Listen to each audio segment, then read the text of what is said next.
കേരളത്തിലെ കാർഷിക ഫാമുകളുടെ പ്രവർത്തനങ്ങൾ ഏറെ മാതൃകാപരമാണെന്ന് കൃഷിവകുപ്പ് മന്ത്രി പി പ്രസാദ് പറഞ്ഞു. ഫാമുകളെ പൊതുജന സൗഹൃദമാക്കാനുള്ള ശ്രമങ്ങൾ നടന്നുവരികയാണെന്ന് മന്ത്രി കൂട്ടിച്ചേർത്തു.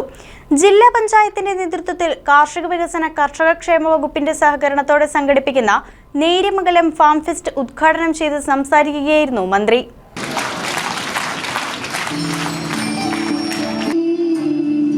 നിലവിലുള്ള വരുമാനം 50% വർദ്ധിപ്പിക്കുവാനുള്ള ശ്രമങ്ങൾ നടത്തും. ഫാമിനു വേണ്ടി 39.69 കോടി രൂപ വിനിയോഗിച്ചിട്ടുണ്ട്. കൃഷിയെ ആനന്ദത്തിനും ആരോഗ്യത്തിനും ആദായത്തിനുമുള്ള മാർഗമായി മാറ്റുകയാണ് ലക്ഷ്യം. വന്യമൃഗശല്യം പ്രതിരോധിക്കുന്നതിനായി കൃഷിവകുപ്പിന്റെ ഫാമുകളിലും കൃഷിയിടങ്ങളിലും AI അധിഷ്ഠിത സുരക്ഷാ സംവിധാനം പരീക്ഷണാടിസ്ഥാനത്തിൽ ഏർപ്പെടുത്തും. മൂല്യവർദ്ധിത ഉൽപ്പന്നങ്ങളുടെ വിപണനത്തിനായി കൃഷിവകുപ്പ് ആരംഭിച്ച കേരള ഗ്രോ ബ്രാൻഡ് എല്ലാ ജില്ലകളിലും പ്രദേശങ്ങളിലും ഷോറൂമുകൾ ആരംഭിക്കും. നിലവിൽ തിരുവനന്തപുരം, കൊല്ലം, പാല, വയനാട് എന്നിവിടങ്ങളിലാണ് കേരള ഗ്രൂപ്പ് ഷോറൂമുകൾ ഉള്ളത്. കേരളത്തിലെ കാർഷിക ഫാമുകളുടെ പ്രവർത്തനങ്ങൾ ഏറെ മാതൃകാപരമാണ്. ഫാമുകളെ പൊതുജന സൗഹൃദമാക്കാനുള്ള ശ്രമങ്ങളും നടന്നുവരികയാണ് മന്ത്രി പറഞ്ഞു.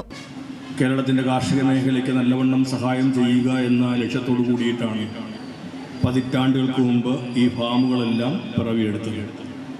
കാർഷിക മേഖലയ്ക്ക് സഹായം ഉണ്ടാവുക, കാർഷിക മേഖലയ്ക്ക് ഒരു കരുത്തായി നിലയുറപ്പിക്കുക, കർഷകന് സഹായം ചെയ്യുക, ഇതൊക്കെയായിരുന്നു ഒരു ഫാം ഉണ്ടാക്കിയപ്പോൾ അതിൽ ലക്ഷ്യം വെച്ചതല്ല.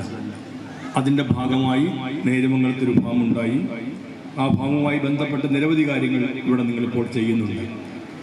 നിരവധിയായ മൂല്യവർദ്ധിത ഉൽപ്പന്നങ്ങൾ ഈ ഫാമിൽ നിന്ന് വരുന്നുണ്ട്.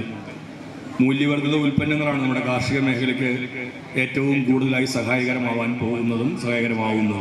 ഉദ്ഘാടന ചടങ്ങിൽ ആന്റണി ജോൺ MLA അധ്യക്ഷത വഹിച്ചു. ജില്ലാ പഞ്ചായത്ത് പ്രസിഡന്റ് മനോജ് മൂത്തേടൻ സ്വാഗതവും കൃഷി അഡീഷണൽ ഡയറക്ടർ തോമസ് സാമുവൽ പദ്ധതി വിശദീകരണവും നടത്തി. ജില്ലാ panchayat vice president LC George, block panchayat president PAM Basheer, panchayat പ്രസിഡന്റുമാരായ CB Mathew, Mamachan Joseph, PK Chandrasekharan Nair, ജില്ലാ പഞ്ചായത്ത് സ്ഥിരം സമിതി ചെയർമാൻമാരായ സനിത റഹീം, ആശാ സനിൽ, MJ ജോമി, ജില്ലാ പഞ്ചായത്ത് അംഗങ്ങളായ Ullas Thomas, KK Dani, Ranikkutty George, Rasheeda Saleem, AS Anilkumar, Sharada Mohan, principal കൃഷി ഓഫീസർ ബിജിമോൾ K ബേബി, കൃഷി ഡെപ്യൂട്ടി ഡയറക്ടർ ദീപ TO, മറ്റ് ത്രിതല പഞ്ചായത്ത് ജനപ്രതിനിധികൾ, സർവീസ് സഹകരണ ബാങ്ക് പ്രസിഡന്റുമാർ, വിവിധ രാഷ്ട്രീയ കക്ഷി നേതാക്കൾ, ഫാം കൌൺസിൽ അംഗങ്ങൾ തുടങ്ങിയവർ പങ്കെടുത്തു.